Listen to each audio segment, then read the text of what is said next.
নমস্কার বন্ধুরা, তোমাদের সবাইকে শৈলী হোম কিচেনে অনেক অনেক স্বাগত।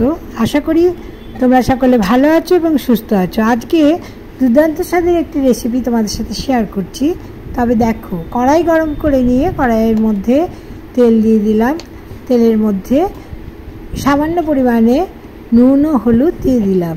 এখন এই নুন হলুদ যুক্ত তেল কড়াইয়ের চারদিকে ছড়িয়ে নেব। এখন এর মধ্যে মাছের ডিম আমি দিয়ে দিলাম। মাছের ডিম গোটা অবস্থাতেই দিয়েছি, ভালো করে ধুয়ে নিয়ে তেলের মধ্যে দিয়ে দিলাম। এখন এদিকে একটি মশলা বানিয়ে নেব। মিক্সিং জারের মধ্যে টমেটো, পেঁয়াজ, রসুন, লঙ্কা, আদা দিয়ে দিলাম। ডিমগুলো উল্টে দেবো, উল্টে দিয়ে অপর পিঠও ভেজে নেব। দেখো, ডিম ভাজা আমার হয়ে গেছে। এখন ডিম ভাজাগুলো আমি তুলে অন্য পাত্রে রেখে দিলাম।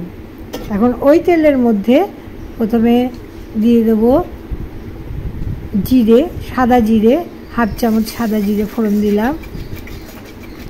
এই জিরে প্রথমে ভেজে নিলাম। ভেজে নিয়ে এর মধ্যে আলু দিয়ে দিলাম। এখানে আমি দুটো আলু টুকরো করে দিয়েছি। আলুগুলো আগে আমি সিদ্ধ করে নিয়েছিলাম। আর এখন এই আলুগুলো, সিদ্ধ করে রাখা আলুগুলো এর মধ্যে তেলের মধ্যে দিয়ে ভালো করে ভেজে নিলাম। আলু ভাজা হয়ে গেছে। এখন এর মধ্যে আমি প্রয়োজনীয় মশলাগুলো দিয়ে দিলাম। যে পেস্ট বানিয়ে রেখেছিলাম সেই পেস্ট থেকে কয়েক চামচ আমি এর মধ্যে দিয়ে দিলাম। আবারও বলি, এর মধ্যে রয়েছে পেঁয়াজ, রসুন, আদা, লঙ্কা, টমেটো বাটা। অল্প জল দিয়ে এগুলো ভালো করে নাড়াচাড়া করে কষিয়ে নিলাম। একটু তেজপাতা দিয়ে দিলাম। এই মশলা খুব ভালো করে কষিয়ে নেব। এর মধ্যে প্রয়োজন মতো হলুদ এবং স্বাদ মতো লবণ দিয়ে দিলাম।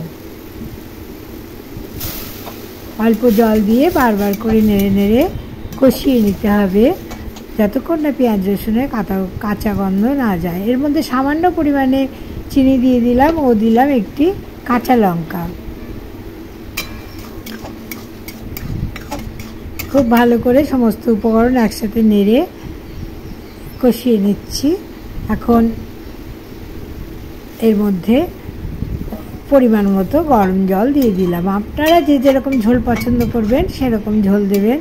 এখানে আমি 1 কাপ মতো গরম জল দিয়েছি।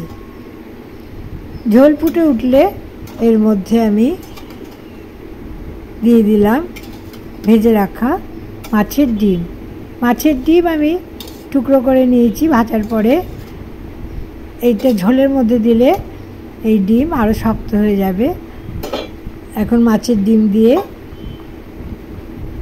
কয়েক মিনিট আমি রান্না করে নেব। এখানে আমি 5 মিনিট রান্না করে নিলাম। রান্না করে এর মধ্যে আমি নামানোর আগে একটু লেবুর রস দিয়ে নামিয়ে অন্য পাত্রে ঢেলে নেব। গরম ভাতে এই রেসিপি খেতে অসাধারণ লাগে। মাছের ডিম বাচ্চারাও খেতে পছন্দ করেন।